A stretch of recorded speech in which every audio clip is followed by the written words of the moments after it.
Hi guys, welcome to Short Scary Hmong Stories channel. Before we begin with the story today, I want to inform you guys that I will be throwing in a couple scary stories that are going to be told in English. I will probably be uploading at least one video in English per week. So please give me a thumbs up if you guys would like me to continue to throw in a couple English stories onto my channel. That would be very helpful. The name of the story today is called The Cursed Ring. With that being said, let's begin.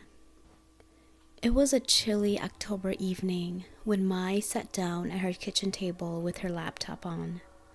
The soft glow from the screen illuminated on her face as she browsed through eBay, looking for a special gift for her husband Kong.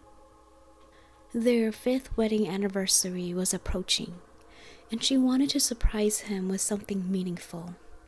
Kong has always admired antique jewelry, so Mai decided to search for a vintage ring in hopes that it would put a smile on Kong's face.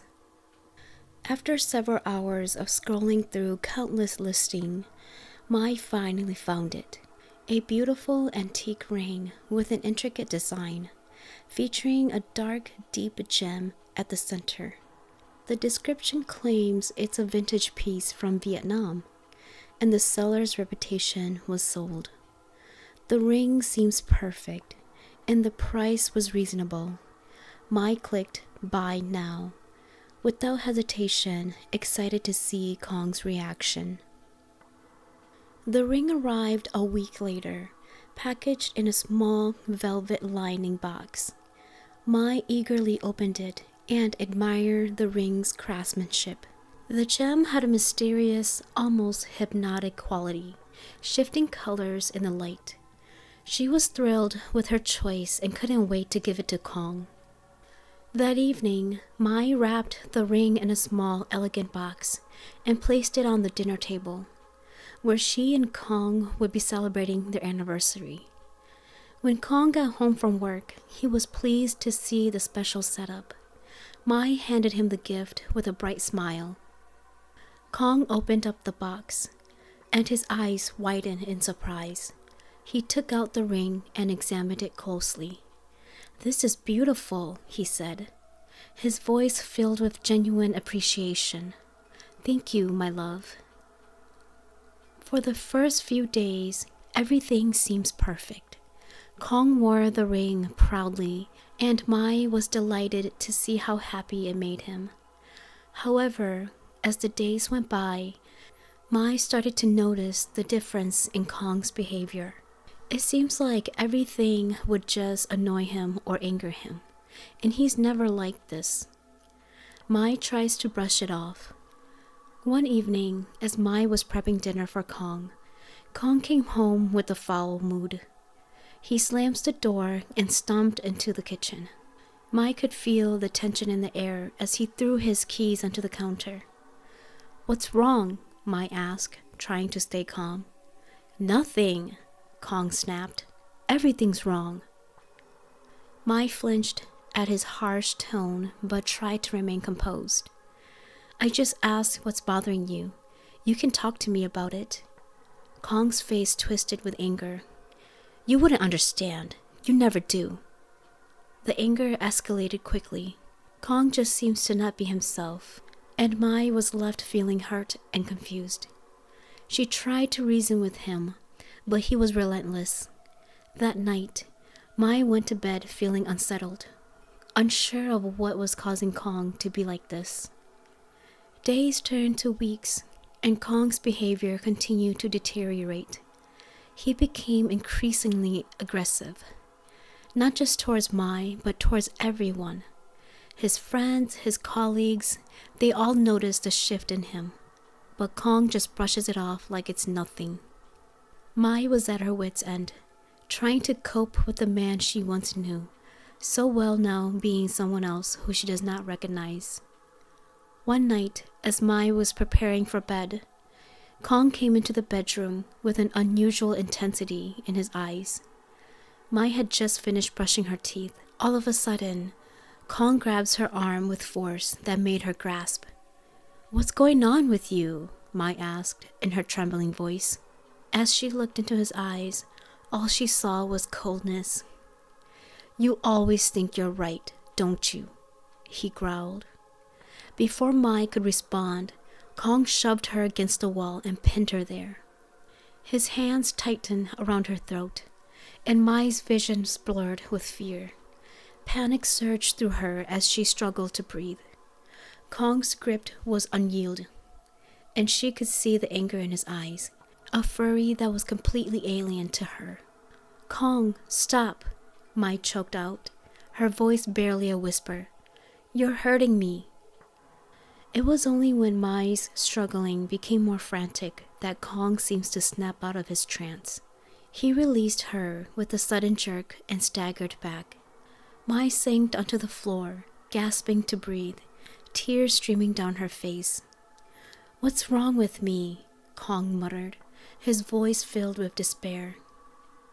Mai could only watch, shaken and frightened.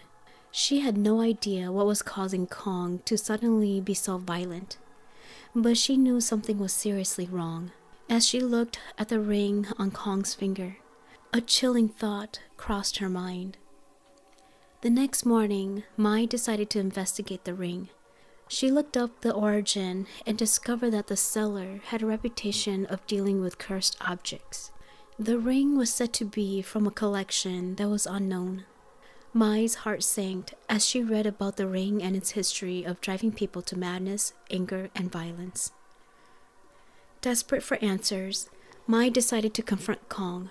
She approached him with the information she had found and showed him the articles about the cursed ring. Kong was horrified. "You think this is what's causing this?"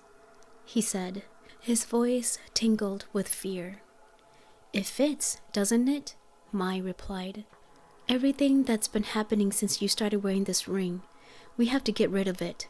Kong nodded, looking relieved but still shaken.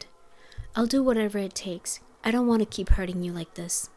So Mai and Kong decided to visit a local temple to seek a powerful monk and to see if he's able to get rid of whatever's in this ring. The monk was able to look at the ring, but after he looked at it, he gave it right back to Kong. He said that the only way to get rid of whatever is in the ring, they would have to send the ring back to the rightful owner. Mai, speaking slowly, she replied saying that she doesn't know exactly where the ring came from because she bought it online. It just says that the ring was from Vietnam. When the ring arrived, there was actually no address on there. When Mai told this to the monk just shook his head and said, "Then there won't be anything else I can help you guys with." Kong just burst in and said, "Is it okay if we just send it to a random person's house?" The monk again looked at the ring and said, "If that's what you wish to do, then you may do that. But are you willing to live with yourself for what you did?" Kong said it doesn't matter as long as he gets rid of the ring.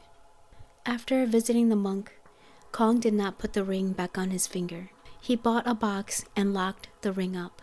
Days later, Mai and Kong were looking up addresses from online. They were thinking, who should they send this ring to? They definitely don't want to send it to a person that does not deserve this ring. And that's when they both decided that they will not be sending the ring to anyone in the United States. They've decided to send the ring back to Vietnam, but anywhere in Vietnam. They're just gonna pick a random address from Vietnam and just send it back. As cold-hearted as it seems, they believe this is the best thing to do. After mailing the ring out, they felt like a heavy stone was lifted from their chest. In the days that followed, Kong's behavior gradually returned to normal. The anger and aggressiveness that has been with him for a while now has dissipated. Their relationship began to heal, although the scars will still remain. Mai and Kong were cautious but hopeful that they will be able to move on. They knew what they faced was very difficult, but now they were able to overcome it. They continued to live together for 3 more years after that.